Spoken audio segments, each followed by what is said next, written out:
Muy buenas tardes a todos, bienvenidos a esta nueva charla que presentamos sobre nuestro curso básico ¿Qué es el liberalismo? El día de hoy vamos a tener un tema súper interesante que es el liberalismo y el progresismo, que está tan de moda esa palabra. Pero bueno, antes de presentar a nuestro expositor y la charla que nos va a dar, queremos recordarles que el Instituto Peruano por la Libertad viene dando estas charlas en alianza con la Fundación Frederick Naumann para la Libertad, Oficina Países Andinos, a quienes como siempre agradecemos por el apoyo que nos brindan. Y para esto voy a darle paso al señor Jörg Denner, representante de la Fundación Frederick Naumann, Oficina Países Andinos. Adelante, Jörg. Ya, muchas gracias, César. Muy bienvenidos también a Dante y todos los participantes. Como siempre, hacemos este curso y seminario y evento con nuestros socios del Instituto Peruano para la Libertad y siempre discutimos un tema que es importante por el liberalismo. Hoy tenemos el tema que está un tema de derecho y un tema de izquierda, y vamos a ver estas diferencias y dónde está el liberalismo en esta discusión. Muchas gracias, Dante, para tomar tu tiempo con nosotros y empezamos con el evento. Muchas gracias, Jörg. Bueno, les recordamos también que el Instituto Peruano por la Libertad tiene sus objetivos la participación activa de más personas en la toma de decisiones, erradicando las formas tradicionales de hacer política, y para ello es que, en alianza con la Fundación Naumann, estamos tratando de llevar más ideas sobre la libertad a más personas, y como siempre les pedimos, traten de difundir también ustedes, los participantes, estas charlas. El día de hoy, como les comentaba, nos acompaña Dante Bayona. Dante Bayona nos va a hablar sobre qué es liberalismo y qué es progresismo, que está tan de moda como les comentaba. Dante Bayona, lo presento, estudió economía en la Universidad Mayor de San Marcos, completó sus estudios de economía en Hunter College del City University of New York, tiene un máster en economía de la Escuela Austriaca en la Universidad Rey Juan Carlos de Madrid bajo la dirección del profesor Jesús Huerta de Soto, renombrado economista de la Escuela Austriaca de habla castellana. Ha asistido a seminarios en el Mises Institute de Alabama, the Foundation for Economic Education, the Institute for Human Studies, the Property and Freedom Society, el seminario del profesor Hans-Hermann Hoppe en Turquía. Trabaja en banca en Nueva York. Dante, te agradecemos muchísimo por tu participación en este evento y quedamos atentos a tu exposición. Adelante. Ok, buenas tardes. Un gusto estar con ustedes. Sí, el liberalismo es una cosa que vengo estudiando hace un buen tiempo. Vamos a hablar teóricamente de lo que es el liberalismo, libertarianismo. Y voy a darles ciertas nociones del asunto. Se puede abarcar de varios puntos de vista, desde varias perspectivas, pero tenemos que comenzar por algún lado. Okay. El libertarianismo, como lo explican los del Mises Institute, como lo explicaba el profesor Rothbard, como lo explica el profesor Walter Block, el libertarianismo responde a la pregunta de ¿cuándo es correcto usar violencia contra otro ser humano? ¿Cuándo uno está justificado a usar violencia contra otro ser humano? Y la respuesta que da el libertarianismo, cuando digo libertarianismo, es una versión un poquito más adelantada del liberalismo clásico.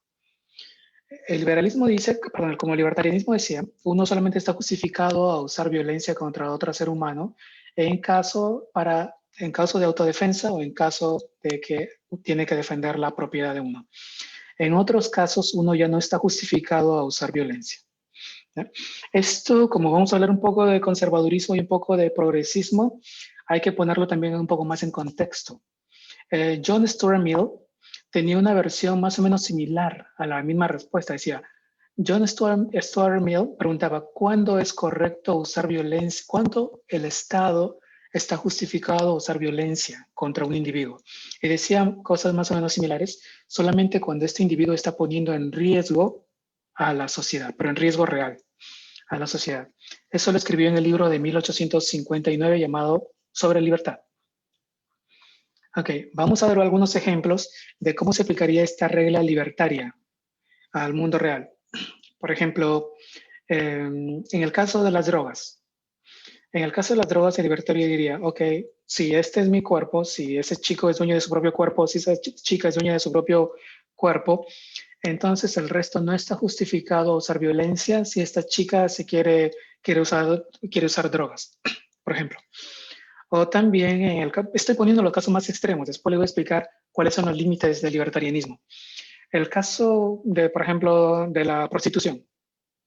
El libertarianismo dice, ok, puede que a alguien le fastidie bastante la prostitución. Por ejemplo, puede haber alguien que no le gusta. Oye, bueno, la mayoría no nos gusta. Y diría, bueno, esa muchacha no debería tener derecho a hacerlo. Entonces, hipotéticamente, digamos que la gente va donde el juez liberal y les pregunta, juez liberal, quiero que meta presa a esa muchacha.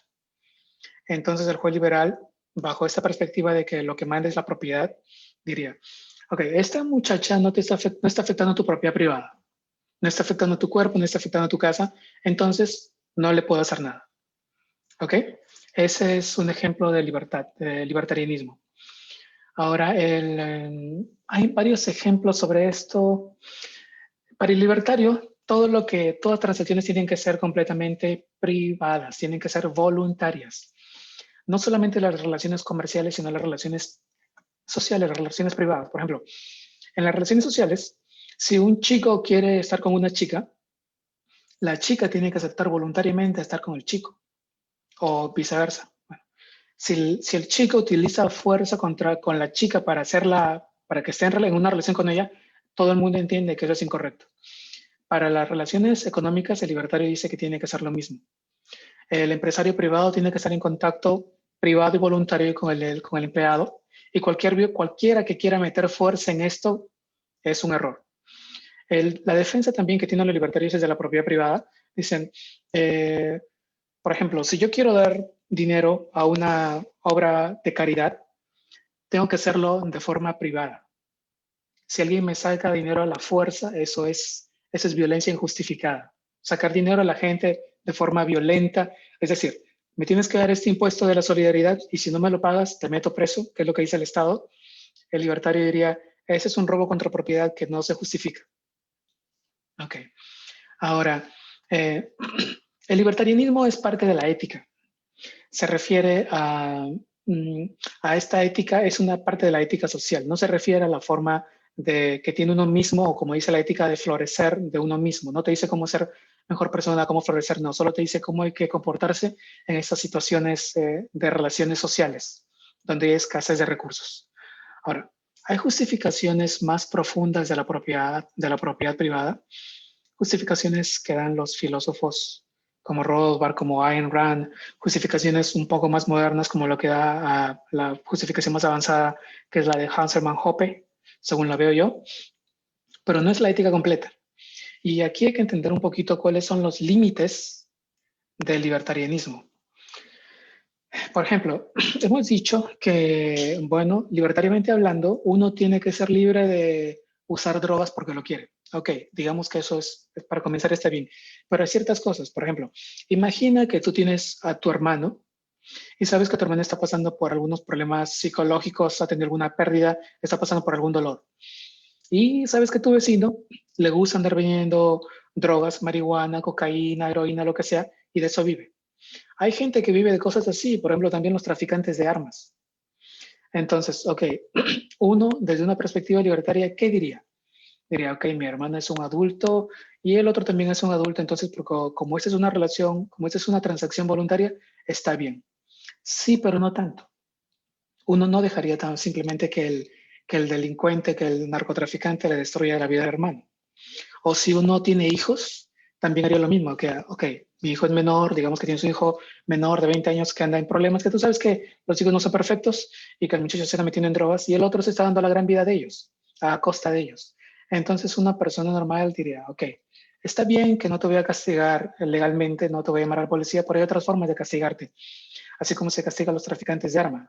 Al traficante de armas no hay que irle a meter un bombazo, sino hay que hacerles castigos morales, castigos, por ejemplo, de boicots, decirlo, no, esto está mal, lo que está haciendo esta persona está mal, e igual para los narcotraficantes.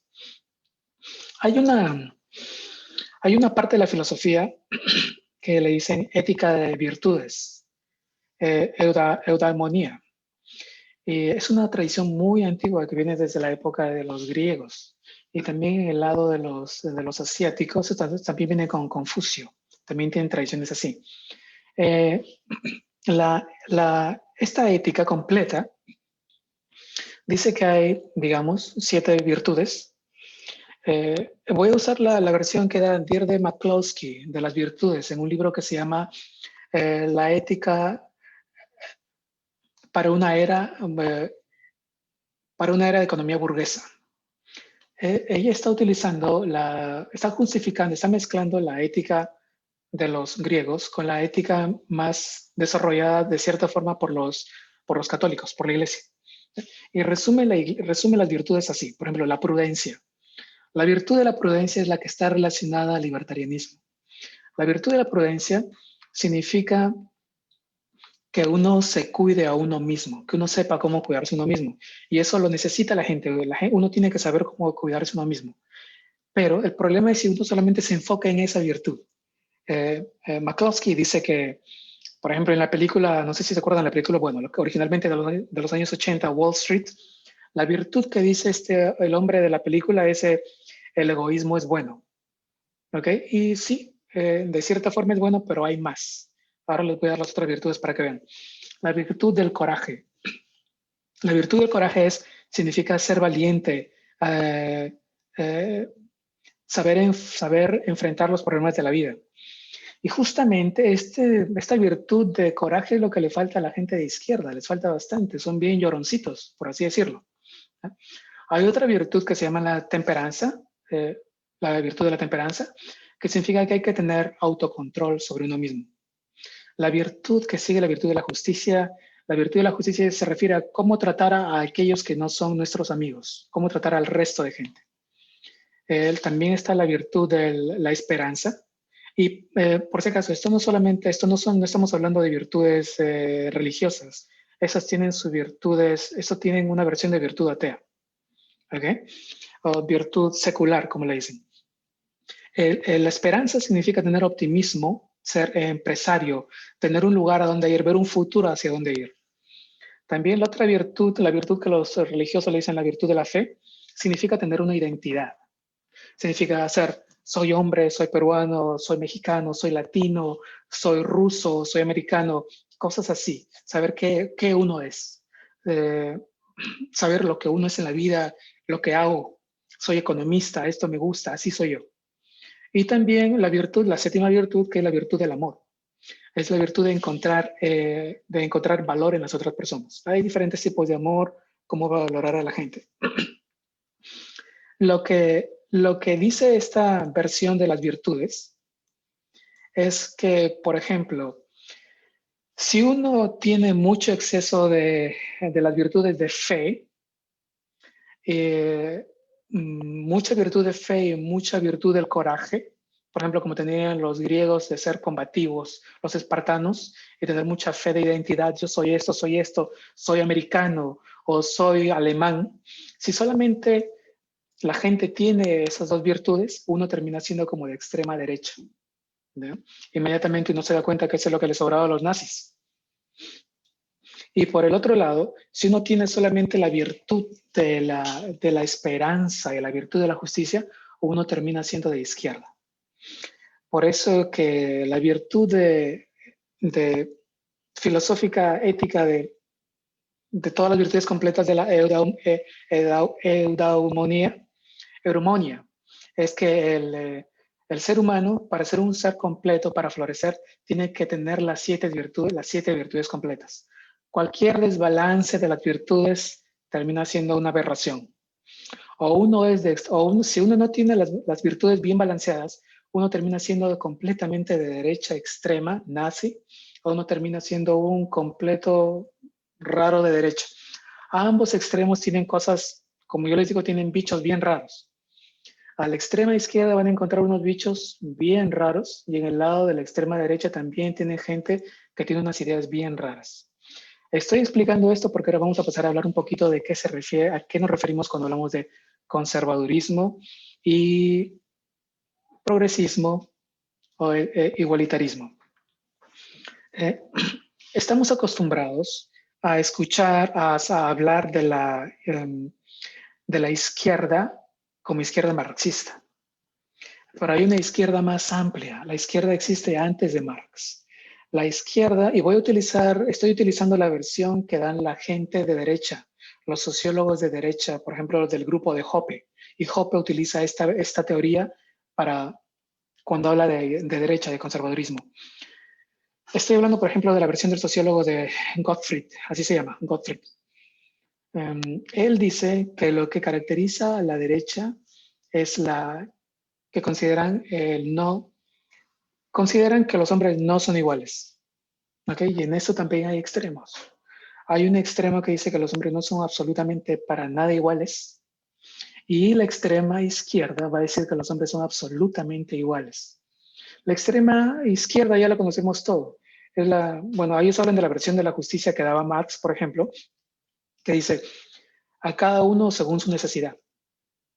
Por el otro lado, tenemos la versión de justicia que daba Aristóteles, que decía, al que más contribuye a la sociedad, se le tiene que dar más. Okay.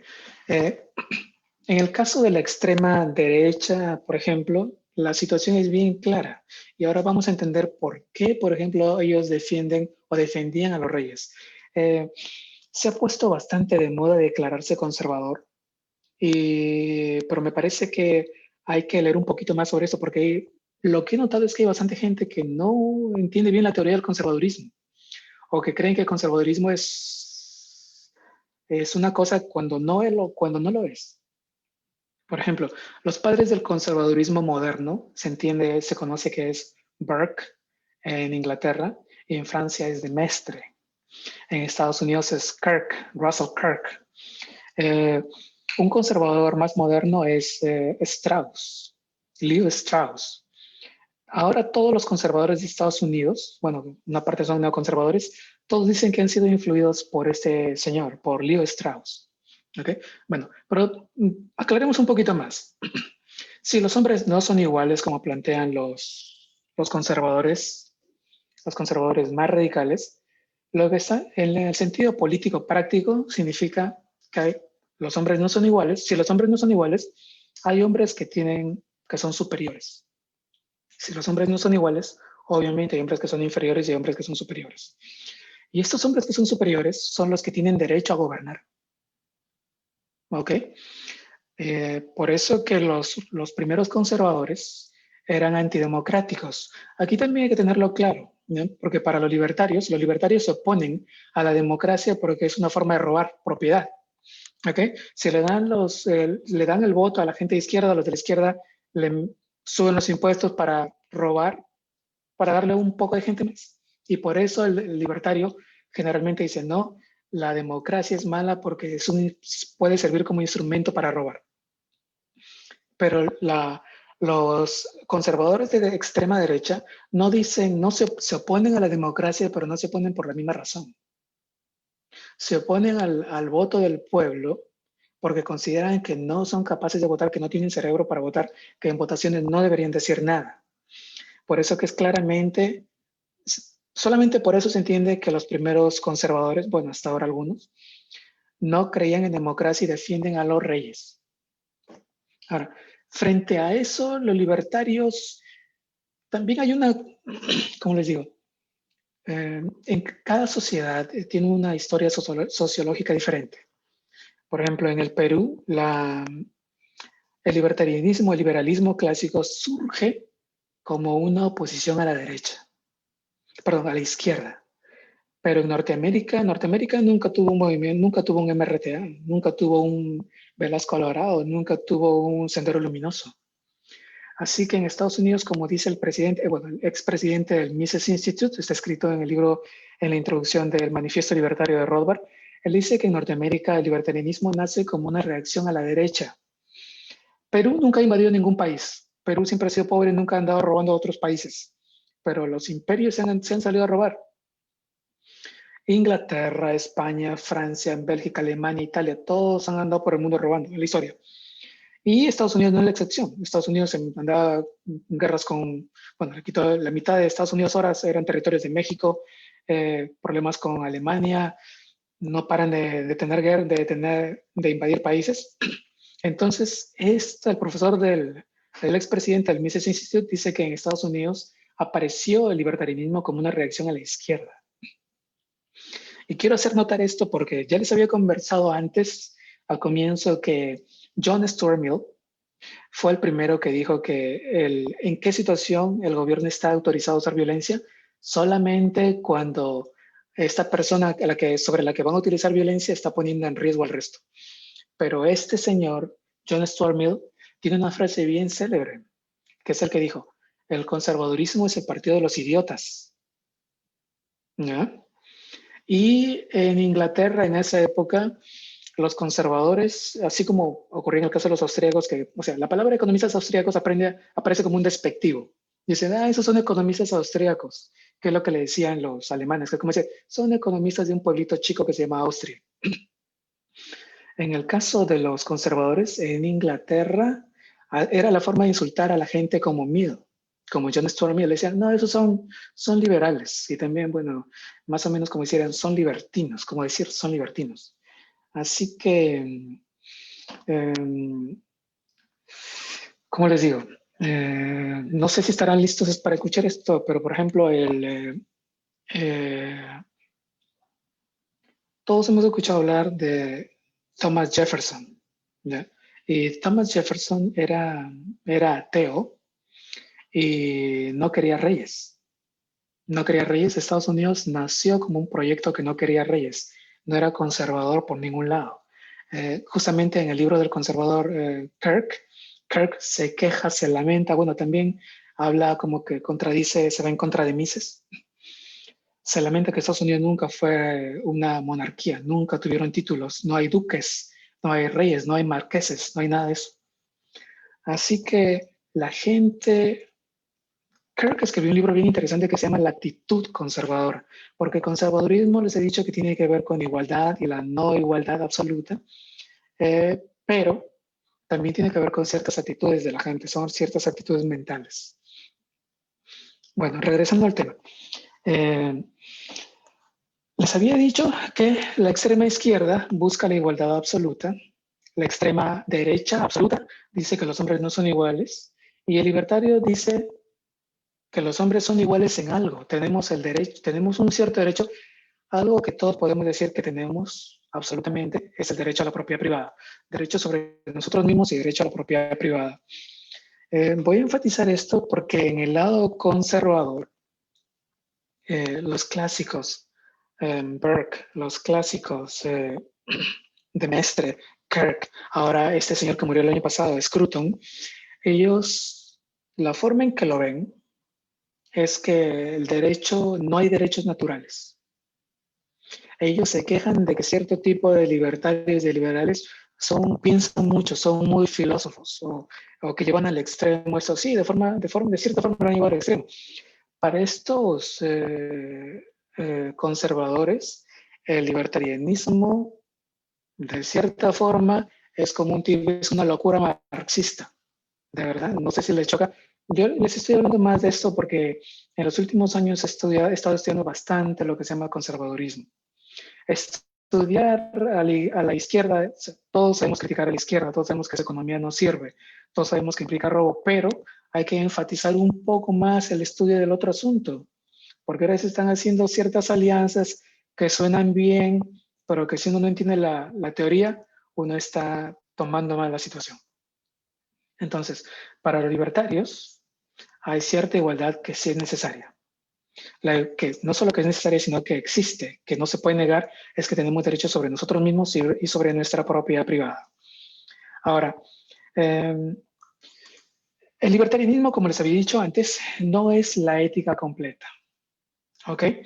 Pero me parece que es la base de toda la ética. ¿Por qué? Por ejemplo, digamos, hablemos de una prostituta.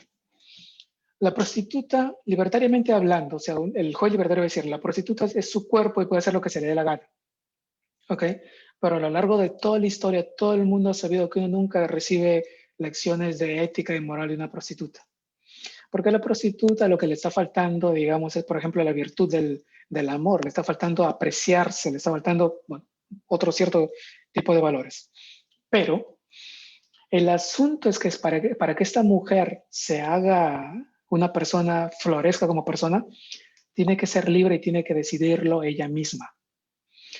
O sea, no va a venir un cura o un conservador extremo a agarrarla a patadas y creyendo que con los golpes la va a convertir en buena mujer. No. Si la mujer no se hace buena con su misma, por ella misma, porque entiende que de repente está actuando mal, entonces no tiene sentido. Por eso que la primera virtud, bueno, eso también decía Rothbard, no decía esto, pero decía la virtud, el libertarianismo es la base, la propiedad privada es la base del resto. Si no hay propiedad, uno no tiene el resto, no puede tener las otras virtudes. También en el caso, por ejemplo, lo que algunos le critican a los libertarios, ese es lo que los conservadores inmediatamente salen, es el caballito de batalla contra los libertarios. Dicen, ustedes dicen que cualquiera se puede meter drogas, que es bueno meterse drogas y que lo defienden y que lo aplauden y todo eso. No, eso no es toda la historia. Como explican los objetivistas, por ejemplo, bueno, eso ya es otro asunto. Es bueno, no es bueno meterse cocaína, drogas todo el día, es malo. Pero para que alguien entienda eso, uno tiene que tomarlo voluntariamente. O sea, uno no va a convencer, uno no va a convertir a los seres humanos en filósofos o en gente buena, en gente decente a punto de golpes o haciéndolos esclavos. ¿Ok? Bueno, en el lado de la izquierda, obviamente la Revolución Francesa, ese es el punto histórico clave que hay que ver, fue un asunto de igualitarismo, libertad, fraternidad, égalité, fraternité, liberté. Entonces, ese lado se fueron al extremo, y eso también es lo que dicen, una crítica que va directamente contra los que piensan mucho en estos asuntos, porque hay una versión extrema, no extrema, es una versión bien interesante del libertarianismo, que es el anarcocapitalismo. Cuando todo sea privado, cuando la policía sea privada, cuando los jueces sean privados. Entonces, bueno, lo que pasó en la Revolución Francesa, unas ideas bien graves, o sea, unas ideas de igualdad, de igualdad bien fuerte, que se mezclaron con una psicología de masas. Una psicosis colectiva, que es lo que pasa, que es también lo que pasó en Alemania nazi. O sea, la sociedad tiene ciertas carencias de ciertas virtudes y entonces se pueden hacer, así como uno se enferma de una psicosis, como uno se enferma de una histeria, las histerias también se hacen colectivas. La Revolución Francesa fue una histeria tuvo una fase de histeria colectiva. El nazismo también es una fase de histeria colectiva. Venezuela también ha tenido lo que le pasó ahora a Venezuela es una fase de histeria colectiva. Lo que le está pasando a Argentina también es una fase de histeria colectiva. La izquierda en ese extremo, la izquierda extrema, cuando la izquierda extrema se hace revolucionaria, es una histeria colectiva. Y un punto más o menos para concluir en este lado es que uno tiene que ser un ser completo que florece con todas las virtudes. No sé si recuerdan, por ejemplo, un equipo de sonido tiene varios ecualizadores. Es un ecualizador que tiene para poner los agudos, para poner los bajos, los medios y todo esto. Un ser humano correcto tiene que tener todas estas virtudes bien ecualizadas. No hay que irse al extremo de aquí, ni hay que irse al extremo de acá. Los libertarios tienen que concentrarse en todas las virtudes, me parece. Hay un error que cometen algunos libertarios que dicen, no, lo único que me importa es la economía y mi propiedad privada y nadie se mete, y cometen el error de diciendo, por ejemplo, porque eso también es algo que la izquierda extrema es el caballito de batalla contra los libertarios. Dicen, no, porque a los libertarios no les importa que los niños se mueran de hambre. Y hay libertarios que por ahí cometen el grave error de en algún momento no racional de andar diciendo cosas así. ¿Sabes qué? No me importa la gente pobre, que se muera la gente pobre. No. hay una virtud de justicia, hay una virtud de caridad, mientras todo sea voluntario y hay razones y hay justificaciones racionales de por qué y cómo comportarse con la gente que no son amigos directamente de uno, ¿no? Así que hay que ser un ser humano balanceado en todos estos aspectos. Bueno, hay muchísimo más para hablar, pero lo dejo por ahí por el momento. ¿Ok?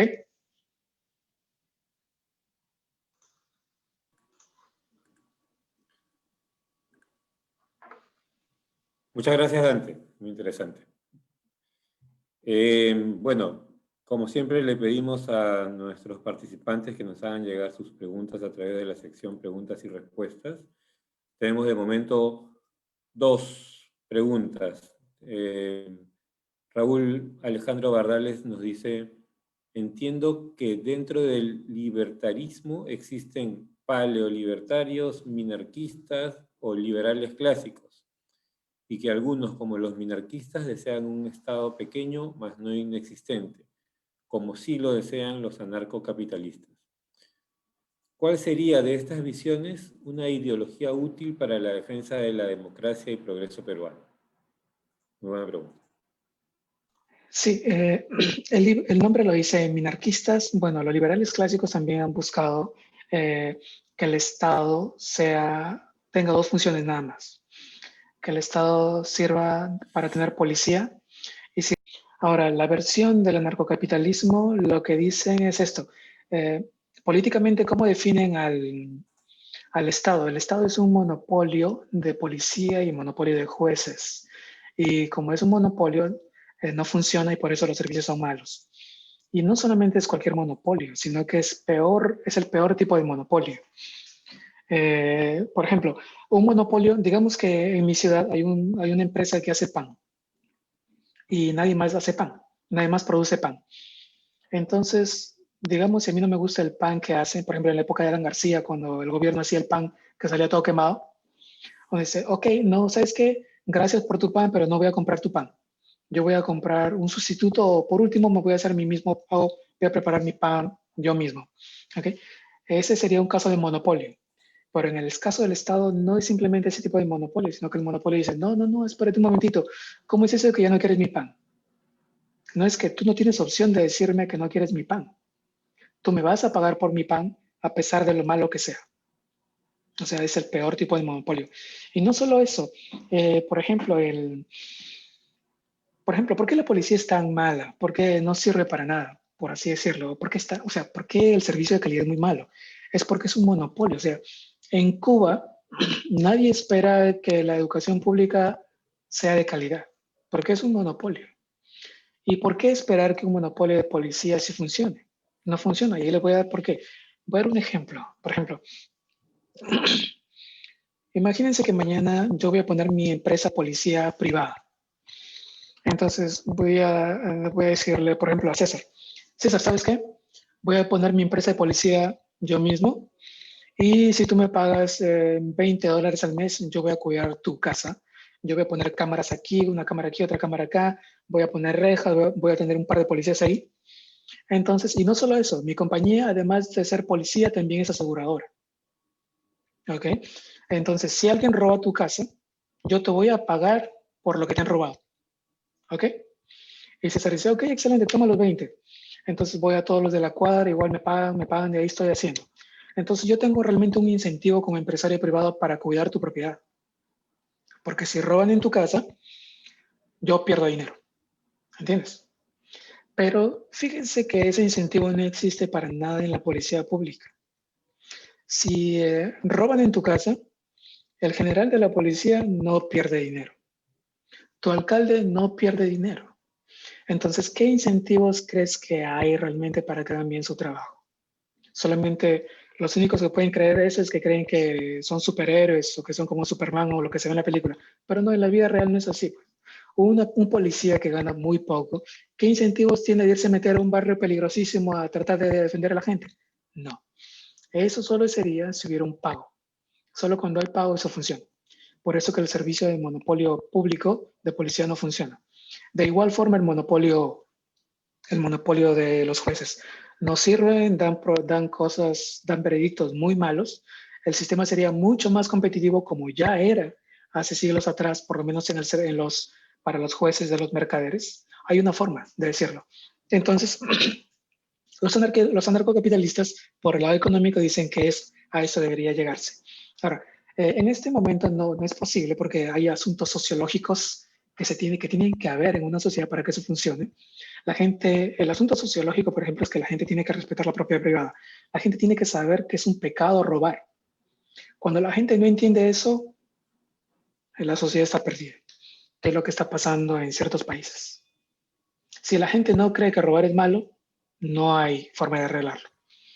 Entonces, el anarcocapitalismo, estas formas de versión de libertarianismo extremo, así radical, lo que nos da es una luz.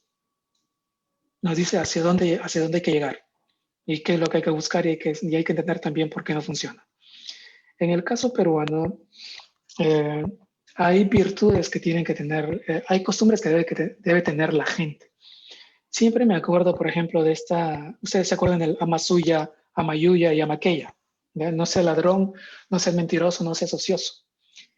A mí me parece que se necesitan cosas así.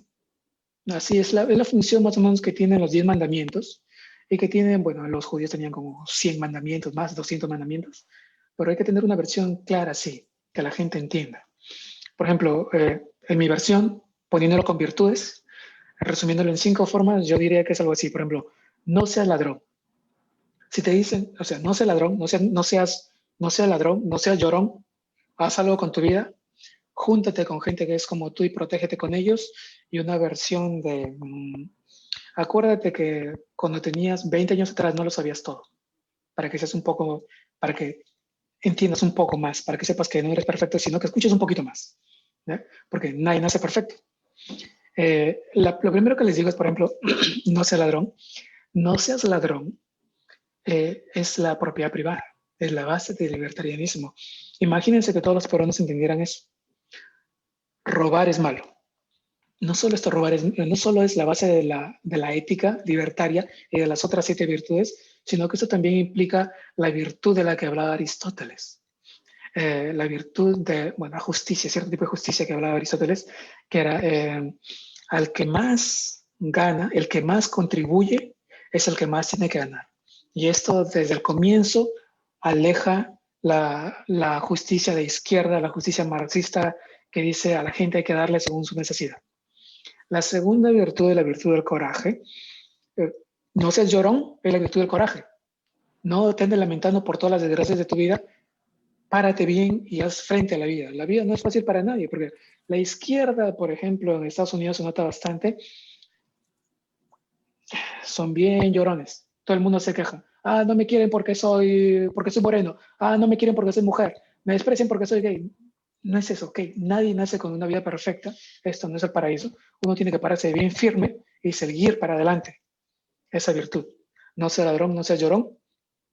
Haz algo con tu vida, que es la virtud que hay que tener, es la virtud del hope, la virtud de la esperanza. Hay que mirar hacia dónde uno va.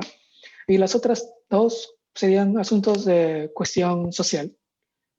Cuida a los demás, cuídate a ti mismo, porque uno nunca sabe cuándo le va a dar cáncer y si uno tiene el dinero suficiente para hacer frente a un cáncer que le pueda dar al padre de uno, a los hijos de uno. Claro que todo esto se puede arreglar con agencias de seguros, pero de todas maneras las agencias de seguro también tienen que ser libertarias. Y bueno, otros asuntos así. Pero eso es lo que tiene que buscarse. Si la sociedad no tiene esos principios, no funciona bien. Y el libertarianismo radical, anarcocapitalista, es una forma hacia dónde llegar. Nos dice hacia dónde llegar. Digamos que plantea un ideal, ¿no? Pero sabiendo que no es algo que se pueda efectivamente alcanzar. Pero sí, pero siempre hay que saber hacia dónde uno va. Claro, exactamente. Es como un ideal. Sobre lo que has comentado, tú dices que una de las características que tiene ahora la izquierda es que son un poco lloroncitos, como los has llamado. ¿Tú crees que realmente son así? ¿Que realmente es eso? ¿O que están asumiendo posición de víctimas? O sea, digamos, están tratando de ponerse como víctima. La mujer, víctima del hombre. El homosexual, víctima del heterosexual. El negro, víctima del blanco, y etcétera, ¿no? Hay obviamente las cabezas de la izquierda la utilizan saben saben cómo utilizar esas cosas, pero también es un asunto que la gente misma se lo cree. Lo que pasa que también, como les digo, los libertarios de ética que buscan la ética completa, los libertarios fueron los que consiguieron la igualdad de las mujeres. Y de cierta forma, bueno, a mí me parece que la palabra conservadurismo está mal empleada, está mal usada, y de la misma forma el progresismo también está mal usado y hay que entenderlo de una forma mejor. Todos quieren conservar lo que es bueno. Hasta los comunistas de la Unión Soviética sabían que es bueno conservar lo que funciona. Y por el lado de la izquierda, también se necesita cierto tipo de progreso porque el mundo no es perfecto. John Stuart Mill, que era el que los insultaban, los conservadores, este es un liberal. Y por si acaso, por eso es que en Estados Unidos llegó esa palabra, se transfirió a Estados Unidos como liberal, que ahora dicen que es de izquierda.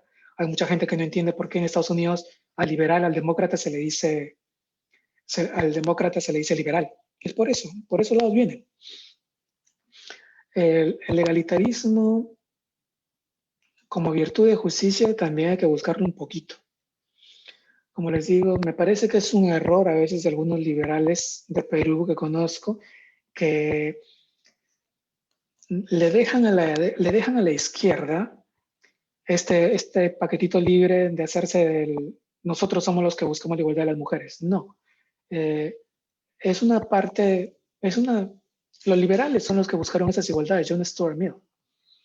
¿no?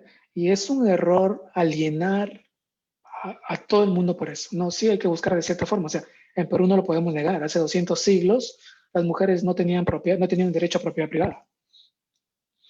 Así que no hay que radicalizar esos asuntos. Hay que buscar siempre a la gente del medio. O sea, el ser humano común, veamos como si fuera una campana de Gauss, al extremo de acá es lo que yo les decía que son bichos raros de izquierda. Los que son los más radicales, los que se pintan el pelo raro, los que dicen que todos son iguales o que la sexualidad, que el hombrecito es hombrecito porque le han dicho que sea hombrecito, que le gustan las mujercitas porque le han dicho que le gustan las mujercitas. ¿Ya? Son la gente más extrema, más rara, que no hay que tomarle mucho en cuenta, aunque la televisión vive de eso. La televisión vive del escándalo, es decir, mira, todo el mundo es así. En ese lado, por ejemplo, con los conservadores, estamos de acuerdo en que dicen, o sea, unos conservadores americanos me dicen, ahora parece, por ejemplo, que Netflix, porque es lo que más vende, ahora parece que en cada familia ocurren estas cosas. Todas las familias, ahora que se ponen en televisión, son de extrema izquierda. Y en el lado de la extrema derecha también hay bichos raros, bien raros, hay nazis. ¿ya? ¿Por qué los nazis se consideran conservadores y le dicen extrema derecha, por ejemplo? Les había dicho que el conservadurismo dice que los hombres no son iguales. Si los hombres no son iguales, hay una raza que es superior. ¿ya?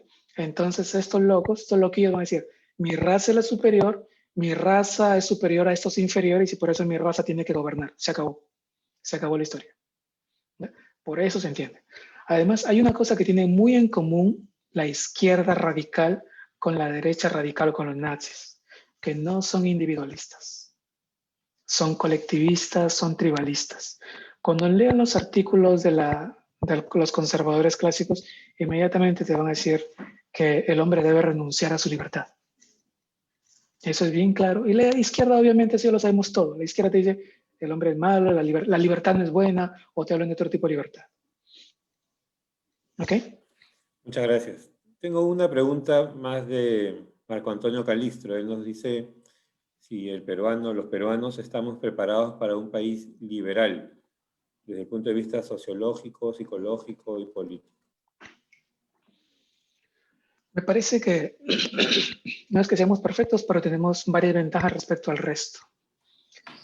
Por ejemplo, Perú se curó de la izquierda por varias décadas por los movimientos terroristas que tuvimos, por el MRTA, por el Sendero Luminoso, Ahora, cualquier cosa que nos suena a eso, inmediatamente la gente se le para el foquito. Aguanta, espera, aguanta, esto suena a lo que decían esos locos. Y por lo menos el Perú va a tener una protección así por lo menos unas décadas, los que nos acordamos de esos tiempos, va a ser una protección contra todo eso. Claro que generalmente los chiquillos tontos que no vivieron esa época no saben lo que era, pero por lo menos tenemos cierta protección. Fíjense que también sociológicamente Colombia le pasó algo parecido. En Colombia también le tienen bastante reticencia a cositas que suenan así de izquierda, también por la misma historia. En este sentido, me parece que tenemos ventaja respecto, por ejemplo, a Argentina. Argentina está en una histeria colectiva de izquierda. La izquierda revolucionaria, la izquierda radical se ha convertido en una histeria colectiva. Y mientras eso no se arregle, que va a demorar tiempo, Argentina no se le ve que se levante. Ese mismo tipo de histeria es el discurso que daba Hugo Chávez. Eso hay que tener cuidado. Sí, ellos tienen dinero porque te roban a ti, es la explotación y por aquí, por acá, y llorar para que me den voto. Y aquí voy a decir una cosita un poquito que no le va a gustar a algunos, porque no le gusta a algunos que les digo, a unos libertarios, son los liberales de Perú. Chile está complicado, en parte, me parece, por la brutalidad de Pinochet. Pinochet, con su costumbre de los helicópteros y masacrar a la izquierda, los convirtió en mártires. Desde que salió Pinochet, todos los gobiernos de Chile han sido de izquierda. Y el problema es que los convirtió en mártir. ¿Ya? En cambio, por ejemplo, en Perú, los terroristas no quedaron como mártires. Todo el mundo se acuerda de Tarata. Todo el mundo se acuerda de los coches bomba. Bueno, todavía nos acordamos. Estas generaciones todavía se acuerdan. Y eso es lo que nos da cierta ventaja. En España, por ejemplo, las universidades de España aparecen en San Marcos antes de que entrara Fujimori. El movimiento de izquierda en España es bien fuerte, hay bastante rojo en las universidades públicas. Y es también por eso, porque este loco de Franco, dictador también, ¿cuánto tiempo estuvo en el poder? ¿35 años? También convirtió en mártires a los de la izquierda. Y ahora ellos salen y se creen, nosotros somos, así como hablaba Alan García de los trujillanos, de los apristas de esa época, decía, nosotros somos los mártires, nosotros nos mataron a nuestros mártires. Y eso que le dicen mística o whatever, también lo tienen los zurdos de España, la izquierda de Chile. Y ese es un problema. Pero sociológicamente me parece que en Perú todavía tenemos para aguantar un poquito más. Porque inmediatamente le viene a la memoria. Cuando ustedes ven a los políticos peruanos, inmediatamente les salta a la gente esto. Aguanta, esta mujer habla así. Es verdad. Y bueno, Okay. Los más jóvenes ahora no tienen de repente mucha noción de cómo fue San Marcos en esa época. Pero bueno, yo alguna vez fui a un evento que me invitó a un amigo que estudiaba ahí. Entiendo que tú has estudiado en esa época de repente. Y habían pintas terroristas en todas las paredes, habían banderas rojas, era una zona dominada por el terrorismo completamente, ¿no? Sí. Y eso, bueno, Yo sí entré a los es San algo Marcos que... después. Ah, ok. Eso es algo Entré a los que... San Marcos después. Sí, eso es algo que mucha gente que tal vez no conozca y sería importante que lo sepa. Tengo Sí, una yo entré a los San pregunta. Marcos después de eso, pero, un segundito, pero Sí, sí. a mí me contaban, porque los profesores todavía estaban ahí y la gente todavía habían ciertos tipos que andaban de esa época y me contaron cómo era todo. Sí, o sea, el asunto es, la sociedad tiene que tener esas ideas metidas en la cabeza. Robar es malo. Robar es malo, mi dinero me pertenece a mí, si yo le he ganado me pertenece a mí. Eso es lo que mantiene a la sociedad. O sea, esto no hay que buscar un caudillo, el caudillo no va a salvar a la sociedad. Si el pueblo no entiende eso, no entiende nada. El pueblo es el que pone al presidente y esto el pueblo va a elegir según esta idea que tenga. Mi propiedad es sagrada, mi propiedad es mía. Eso es lo que hay que buscar. Perfecto. Jordan Agón nos pregunta, ¿qué es el neoconservadurismo? No sé si puedes dar una definición de eso. Sí, según los conservadores, los neoconservadores, ¿cómo digo? Los neoconservadores se caracterizan en Estados Unidos por andar invadiendo países extranjeros. Esa es la característica principal. Hay un libro que escribió Hoppe que se llama Democracia, Democracia, el Dios que fracasó. En ese libro él habla de conservadurismo y democracia. Hace poco bueno, les voy a comentarlo. Él dice que los neoconservadores de Estados Unidos es la versión de derecha de los socialistas. Utilizan el Estado, viven del Estado para alcanzar sus metas de andar haciendo que Estados Unidos invada más países. Y eso todo el mundo se lo ha dicho en la cara, se lo decía en la cara a Bush, por ejemplo. Bush andaba con todo esto. Dime, hay muchas personas que andan buscando cuáles son las diferencias que existen entre liberales y conservadores, e incluso dentro de los propios liberales. Yo creo que hay muchas personas que se andan enfocando quién es más liberal o menos, o si uno es de una determinada escuela, o si es paleolibertario, o si es liberal clásico, o minarquista, o anarquista, etc. ¿Tú crees que podemos dejar un poco de lado eso? ¿Cuál crees que es el enfoque principal en nuestro país, que es un país de personas emprendedoras, digamos, ¿no? ¿Crees que es más liberal, conservador?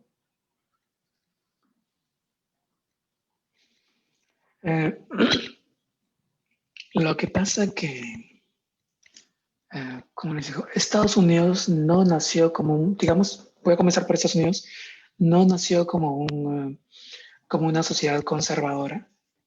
Como les digo, este libro que escribió Kirk se lamenta muchísimo que Estados Unidos nunca tuvo condes, marqueses, no tuvo nada de eso. Perú es un producto así más o menos de la Revolución Francesa. En Perú no hay tradición conservadora. En Perú no hay reyes. O sea, en Perú no hay esa tradición que hay, por ejemplo, en España. En España sí hay gente conservadora. Realmente conservadores teóricos hay unos 4 gatos. No hay nadie más que sepa esto. En Argentina se ha escuchado por ahí un conservador, un historiador conservador que dice que Puerto Rico tiene que volver a ser colonia de España y que, por ejemplo, dice que él dice que España más o menos siempre ha sido dueña de Latinoamérica porque cuando llegaron los españoles nunca hubo cultura, según él, nunca hubo cultura en Latinoamérica. Y ellos sí quieren que Latinoamérica vuelva a ser colonias de reyes. Pero Perú, general, como yo lo veo, no tiene tradición de conservadores, no hay nadie que nazca en eso. Los ingleses sí, hay gente que nace teniendo una idea de reyes, de cómo funciona la sociedad por reyes, pero en Perú no. Perú realmente somos bien conservadores, no somos. Lo que somos, bueno, lo que yo entiendo que en Perú se dice conservador es el que dice la muchachita tiene que andar con la falda larga, ¿no? Porque conservadores en el sentido político no somos. No saben de teoría conservadora, no son. Ahora hay que tener cuidado con ciertas cosas que se dicen, ¿no? Por ejemplo, hay gente que cree que el conservadurismo significa libre mercado. Hay gente, por ejemplo, que dice, yo soy conservador en lo económico, pero los conservadores económicamente no son gente de libre mercado. Este hombre que escribió, Scruton, que escribió el libro de qué significa ser conservador, que murió el año pasado, él lo dice clarito. Por ejemplo, en entrevistas que están en YouTube, ellos nunca quisieron a Margaret Thatcher. Le dijeron sí, bueno, que era lo mismo, era lo mínimo malo, lo menos malo porque los otros de izquierda se habían subido mucho al poder. Pero Scruton no quería libre mercado. Ellos no quieren que se privatice la educación. Y obviamente un conservador, ¿por qué no quiere que se privatice la educación? Porque la educación tiene que estar en manos de los superiores que tienen que decir a la gente cómo formarse. No solo esto, por ejemplo, en Estados Unidos los reporteros, los periodistas más fanáticos de Trump, también están en internet, estaban obviamente completamente en contra del libre comercio con China. No solo esto, Scruton también dice que está bien que el Estado mantenga a cierta gente en la sociedad, que les dé casa, que les dé todo. Lo que Scruton no quería es que le diera a los que no eran nacidos en ese país. Estados Unidos también en ese lado va. No es que El conservador estricto no dice, ¿sabes qué? Me parece mal que le roben a estos para darles a estos. No, no van por ese lado. Hay ciertos grupos, también está metido bastante religioso que se mete al lado del conservadurismo, que por ejemplo en Estados Unidos hay un libro que escribieron haciendo más o menos, siguiendo esta frase que dijo Hoppe, que dijo, democracia, el Dios que fracasó. Hay un, ¿cómo se llama este tipo? Bueno, tengo el libro, que se llama Libertad, el Dios que fracasó. Y estos conservadores religiosos atacan fuerte, fuerte a los libertarios. Mira el título del libro, Libertad del Dios que fracasó. Y condenan a robar, condenan a todos estos. Así que ahí viene el asunto. Por ejemplo, yo he hecho traducciones de de unas cuantas cosas de Scruton. Y Scruton también viene en el mismo asunto. Dice, esto es libertad y esto es orden. Y lo que ellos dicen clarito es que el orden tiene que ir antes que la libertad.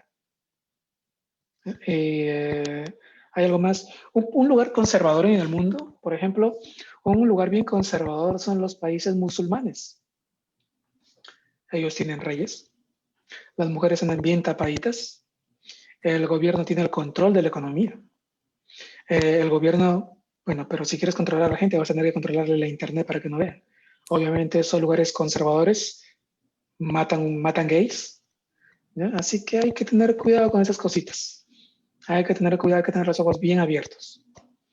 Y por ejemplo, Sí. Bolsonaro también con sus algunas cosas extremas que se va a decir. No, no. Hay que tener cuidado, hay que ser razonable. Hay que buscar a la gente que en la campana de Gauss está aquí. Hay que buscar a la gente que es razonable de izquierda, al del centro, y la gente que es razonable de derecha. Que esta gente es la que tiene una buena combinación de todas las virtudes, ¿no? Hay que tener cuidado con esos bichos raros de izquierda, radical, y los bichos raros de la derecha radical. Siempre hay un problema de definiciones también, ¿no? Es por ahí, creo, un poco parte de la discusión. Después te traslado una pregunta más de Daniel Neira. Dice, a su criterio, ¿qué pensador encarna el liberalismo del siglo XXI? ¿O qué pensadores?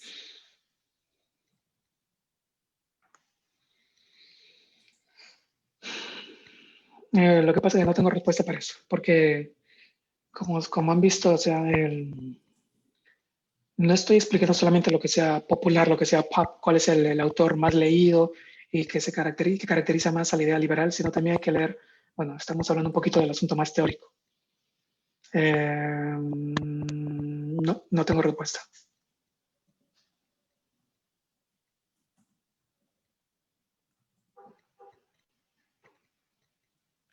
Después alguien, Enrique López nos preguntaba, en tu opinión, si es que tienes un poco de referencia, ¿qué tipo de tendencia tiene el Partido Morado? No sé qué tendencia tendrá, pero lo único que sé es que, bueno, vi el video de hace unos 3 años de este señor cuando estaba explicando economía keynesiana. O sea, lo que sé estrictamente es que no saben de economía austríaca. En economía, en asuntos políticos, creo que son más, hacen lo que más le conviene. No son de una clara tendencia, creo. No, no los veo una tendencia extrema izquierda, tampoco los veo de extrema derecha. No es claro. Solo sé que en economía no son economistas austríacos, son keynesianos. Ujú.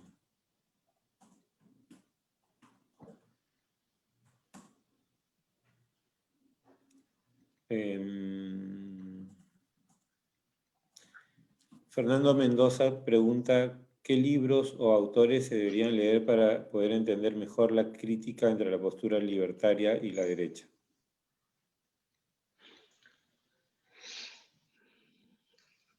Déjame buscar un ratito aquí.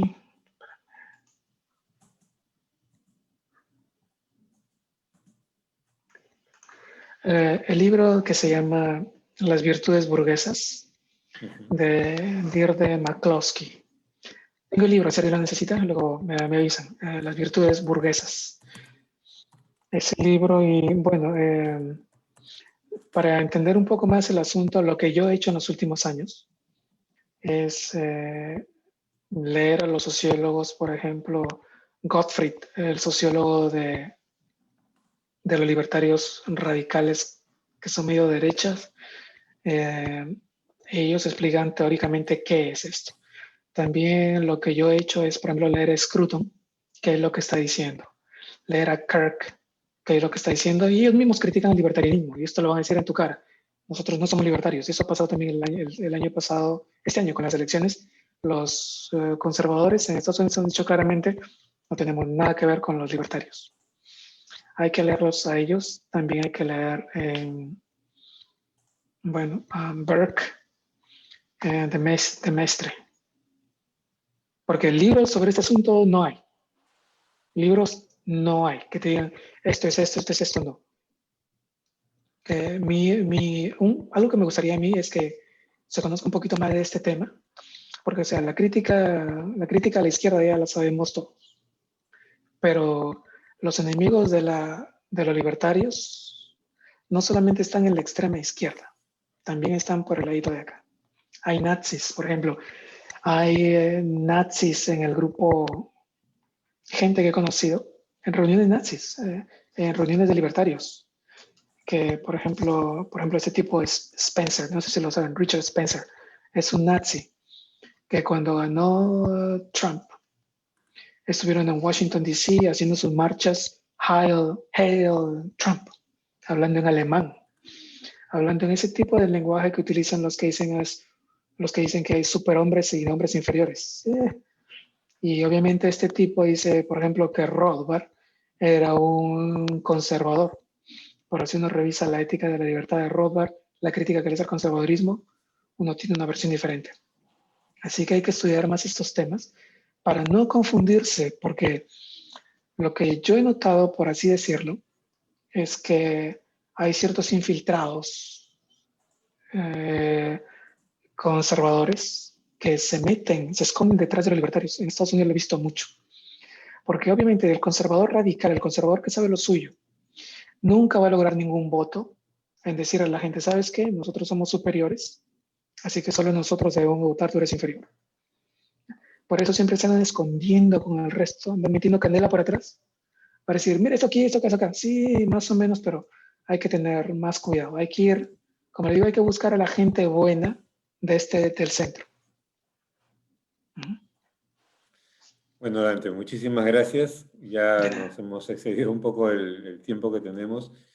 Damos las gracias a todos los participantes por estar aquí con nosotros. Les pedimos, como siempre, que se tomen un minuto para compartir esto. Y nada, muchísimas gracias nuevamente, Dante. Gracias a la Fundación Frederick Naumann por su apoyo. Y Joel, cerramos aquí la transmisión y por favor les pedimos que vayan activando sus cámaras para la foto grupal. Muchas gracias nuevamente. Así es. De nada, un gusto. Muchas gracias. Durante todos, por favor, activen su cámara para tomarnos unas fotos con el expositor. Gracias a todos por permanecer hasta el final. Por favor, todos tienen ya activado su cámara. Vamos a hacer una pequeña toma. Todos, por favor, se pueden saludar a la cámara.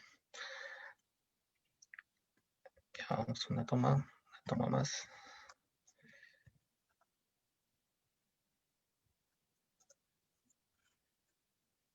Muchas gracias. Ya está. De nada.